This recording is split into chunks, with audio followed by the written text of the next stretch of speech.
Hello दोस्तों, मैं रेमा श्रीवास्तव स्वागत करती हूँ आपके अपने चैनल आसान हिंदी में। चलिए आज हम लोग वर्णमाला में व्यंजन को पढ़ेंगे।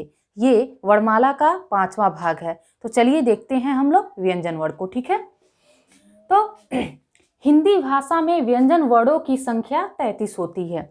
हम पिछले वीडियो में भी पढ़े थे कि हिंदी भाषा में व्यंजन वर्डों की संख्या 33 होती है। ये 3 भागों में विभक्त है। हमारा तीनों मिलकर 33 हो जाते हैं।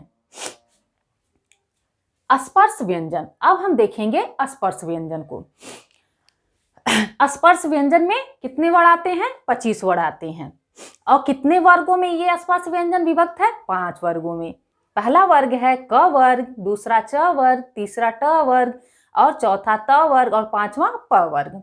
क वर्ग के अंतर्गत 5 वर्ड आते हैं, क, ख, ग, घ और अंग। च वर्ग के अंतर्गत भी 5 ही वर्ड आते हैं, च, छ, ज, झ, इय।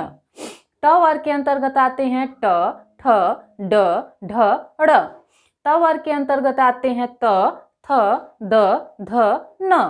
प वर्ग के अंतर्गत आते हैं प, फ, ब, भ, म।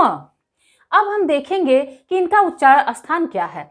क वर्ग का उच्चारण स्थान कंठ है, यानी क वर्ग के सारे वर्ड जब हम उच्चारित करते हैं तो उसमें कंठ का प्रयोग करते हैं। च वर्ग के उच्चारण में हमारी जिह्वा तालु को स्पर्श करती है।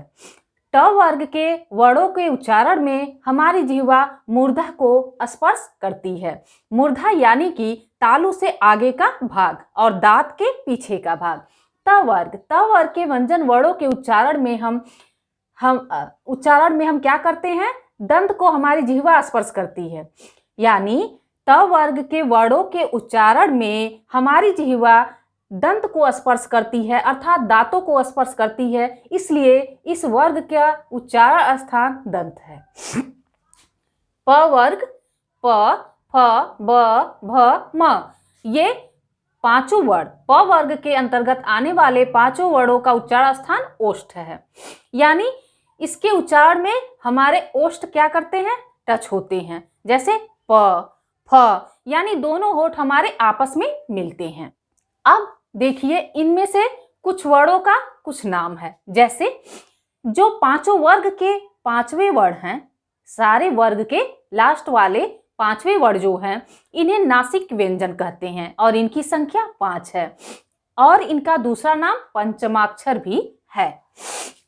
क और ख को जिह्वा मूली व्यंजन कहते हैं, इनकी संख्या 2 है। स्पर्श संघर्षी व्यंजन 4 हैं। कौन कौन से हैं? च, छ, ज और झ। इन चारों वर्णों को स्पर्श संघर्षी व्यंजन भी कहते हैं। तो ये हमारा था स्पर्श व्यंजन। अब हम देखेंगे जो कि अंतस्थ व्यंजन है, 4 वर्ड। अंतस्थ व्यंजन, अंतः प्लस अस्त। अंतः का अर्थ होता है अंदर, अस्त का अर्थ होता है स्थान।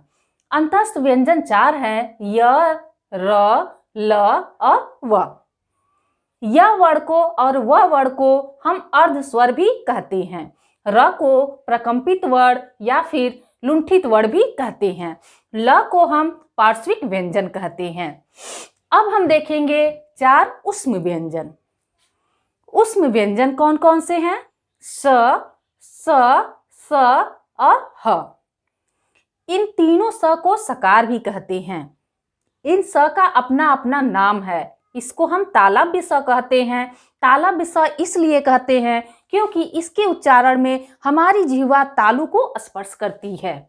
इसको हम लोग मूर्धन्य स भी कहते हैं और मूर्धन्य स इसलिए कहते हैं क्योंकि इसके उच्चारण में हमारी जिह्वा मूर्धा को स्पर्श करती है। इसको हम लोग दंत स कहते हैं और इसके उच्चारण में हमारी जिह्वा दांत को स्पर्श करती है। इन तीनों को एक साथ सकार कहते हैं और इन तीनों का दूसरा नाम संघर्षी व्यंजन भी है।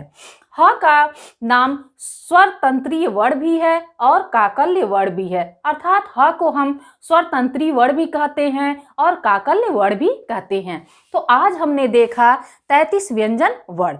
अब इनमें से कौन से व्यंजन अल्प प्राण, महाप्राण है, सघोष है, अघोष है, नाद है, ये सब हम अगले वीडियो में देखेंगे।